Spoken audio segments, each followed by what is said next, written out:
नमस्कार दोस्तों, स्वागत है आप सभी का bull of stock market channel पे। इस चैनल पे आपको स्टॉक मार्केट से रिलेटेड सारे न्यूज अपडेट्स एंड टिप्स भी मिलेंगे।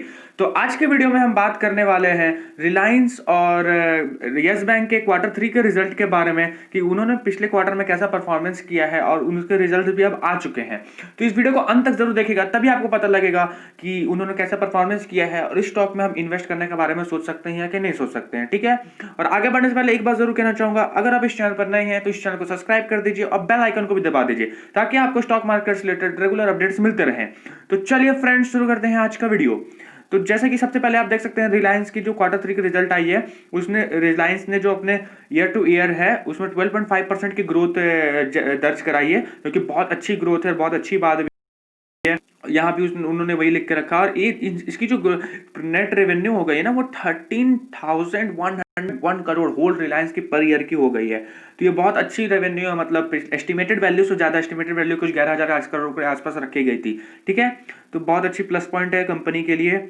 और जब आप और नीचे बढ़ते हैं तो आप इसकी जो और भी बहुत सारे ये उस फैक्टर को भी आप मेजर कर सकते हैं, अलग अलग सेक्टर में इसने किसने कितना रेवेन्यू जनरेट किया है। तो सबसे पहले बात कर लेते हैं इसके ऑयल एंड केमिकल सेक्टर के बारे में, जो पिछले साल काफी मतलब दिक्कतों में चल रही थी क्योंकि कोविड के कारण ऑयल वगैरह की जितने भी डिमांड थे वो सारे कम हो गए।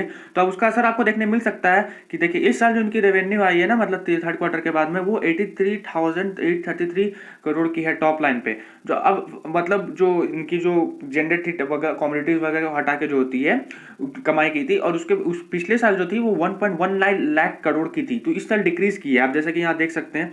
और क्वार्टर वाइज आपको दिखाऊंगा तो सेकंड क्वार्टर से इन्होंने इंक्रीज किया है क्योंकि अब लॉकडाउन खुलने लग गया है, तो सब कुछ मतलब पहले जैसा होने लग गया, प्री कोविड लेवल पे आने लग गया।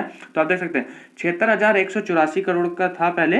ठीक है, और अब वो बढ़कर 83,838 करोड़ का लगभग हो गया है टोटल। तो इन्होंने जो बिजनेस किया है उसका, तो मतलब इन्होंने अपने आप को रिकवर तो किया है कंपनी, तो ये कह सकते हैं कि प्री कोविड के बाद में सारी कंपनी ने अपने आप को रिकवर किया है, तो इसने भी अपने आप को रिकवर किया है। अब इसकी डिजिटल सर्विसेज लेड ग्रोथ के बारे में बात कर ले सकते हैं।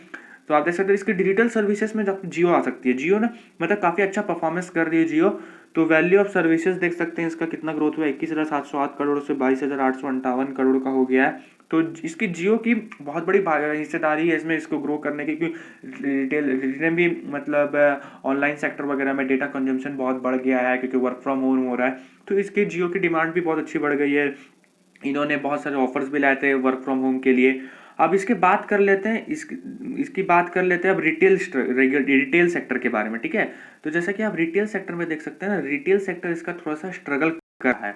अब जैसे क्वार्टर 2 में था वो 41,100 करोड़ का था, अब और भी घट गया है धीरे धीरे, मतलब कोरोना से पहले तो गिर ही रहा था, अब भी बहुत डिक्रीमेंट हो गया है। ठीक है, 37,845 करोड़ का हो गया। तो ये मतलब रिटेल सेक्टर में इन्हें और काम करने, जो कि अच्छी बात तो मतलब नहीं कर सकते क्योंकि इनके किशोर भी आने से भी बिग बाजार को लेकर जो डील है वो अब मतलब कंफर्म तो सीसीआई और सेबी की तरफ से हो गई है।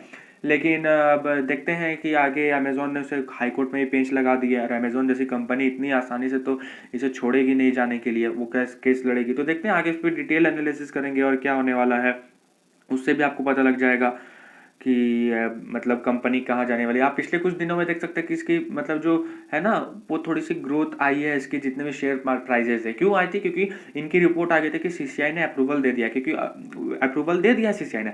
अभी ये जो मामला है वो लेकिन कोर्ट पे लटका हुआ है। ठीक है, हाई कोर्ट में केस गया हुआ है, अमेजोन केस लड़ रही है, इतनी बड़ी कंपनी इतनी आसानी से तो नहीं छोड़ेगी। ठीक है, तो बस यही इसके बारे में बताना था कि इसने बहुत अच्छे जनरेट किए हैं। अब चलिए अपने अगले स्टॉक के ऊपर बढ़ते हैं, जो कि है यस बैंक का। ठीक है, तो जैसा कि आप देख सकते हैं yes bank quarter related net profit 151 crore का इन्होंने नेट प्रॉफिट दिखाया है। मतलब किसी भी बैंक के लिए बहुत अच्छी बात है, क्योंकि 151 करोड़ का जो नेट प्रॉफिट इन्होंने दिखाया है, मतलब कंपनी एकदम बैंक करप्ट हो गई थी, मतलब कह सकते हैं कि इसकी दिवालिया निकल गई थी इस कंपनी के, आज से 1-1.5 साल पहले। इस कंपनी ने उसके बाद अपने आप को बैकअप करके किया है। वैसे इसकी एसबीआई ने भी काफी मदद की थी, कुछ 50,000 करोड़ का लोन इसे दिया था, 50,000 करोड़ का। उसमें से कुछ बहुत ज्यादा बड़ा प्रतिशत इन्होंने लोन को चुका भी दिया, भी एक डेडलाइन का तहत चुकाया है, मतलब बहुत कम टाइम में। तो आप समझ सकते हैं इसके मैनेजमेंट कितना फास्ट काम कर रही है। आरबीआई ने भी कुछ हेल्प की थी कंपनी की, मतलब मैनेजमेंट सेक्टर से रिलेटेड।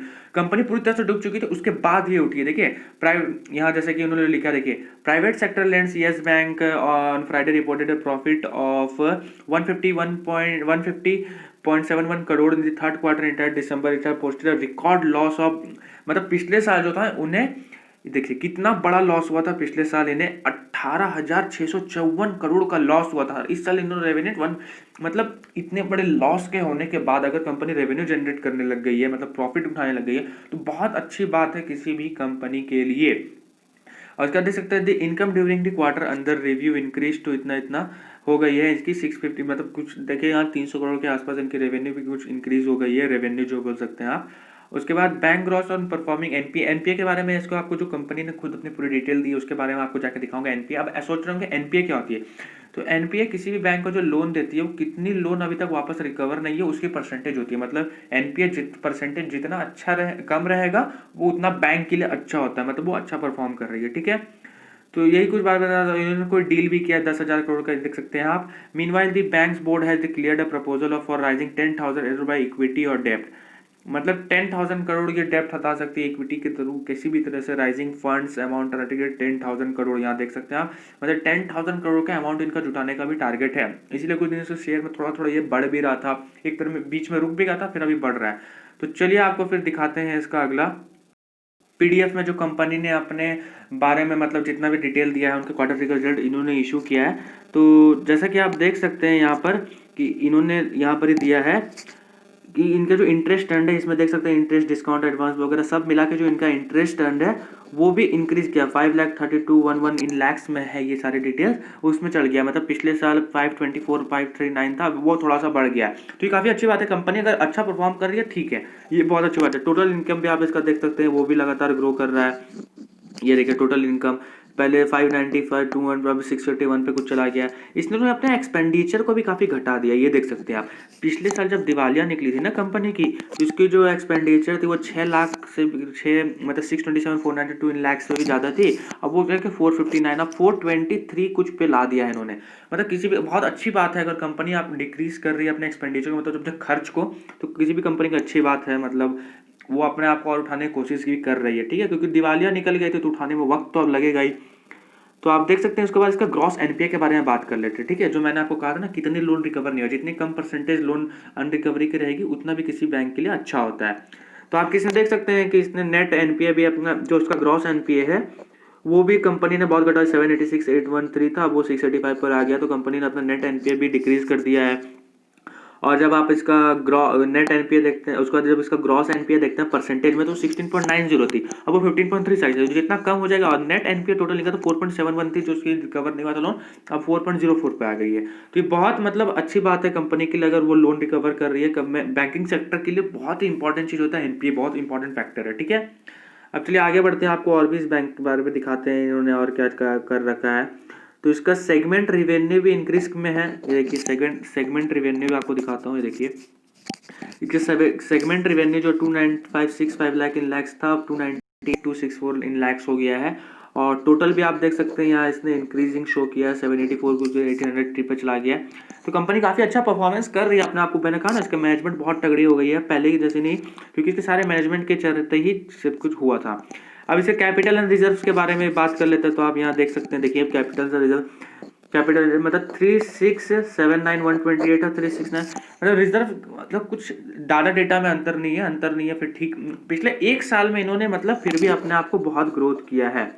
आप देख सकते हैं कैपिटल एंड रिजर्व जो थे इसके वो एक डिजिट से बढ़ गया, पहले 931,776 इन लैक्स था, वो 3,679 इन लैक्स से बढ़कर 369, मतलब कंपनी ने एक डिजिट अपने आप को इंक्रीज कर लिया, ठीक है। मतलब वो समझ सकते हैं आप कितनी अच्छी बात, मतलब कंपनी पूरा परफॉर्मेंस कर रही है, पूरे मतलब जोशीला तरीके से काम कर रही है अपने आप को आगे दिखाने के लिए।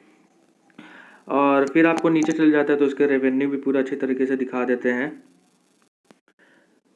अब आपको दिखाते हैं कि नेट इंटरेस्ट जो इनकम है उनका, देखिए क्वार्टर का आपको ग्रोथ भी दिख रहा है, क्वार्टर 2 में वो था 1973, ठीक है, अब वो 2560 नेट इंटरेस्ट इनकम इनका देख सकते हैं। जो क्वार्टर टू क्वार्टर ग्रोथ है वो 29.7% की ग्रोथ है, मतलब बहुत 29.7 अच्छी ग्रोथ कंपनी शो कर रही है। उसके बाद टोटल नेट इनकम भी आप इनका देख सकते हैं, जो कि 2680 पे था वो 3758 पे आ गया, जो 40.2% का मतलब इनका ग्रोथ हुआ है। और फिर आप यहाँ पर ये ऑपरेशनल या मतलब यहाँ पर प्रॉफिट लॉस आफ्टर टैक्स देख सकते हैं, जो ये दिखाया है मैंने आपको, 151 करोड़ का इन्होंने मतलब प्रॉफिट टोटल गेन किया है, सारे अपने खर्च एक बार हटा के जो इसका नेट प्रॉफिट है वो 151 करोड़ का आया है, जबकि 18,000 करोड़ से ज़्यादा इन्हें पिछले साल लॉस हुआ था।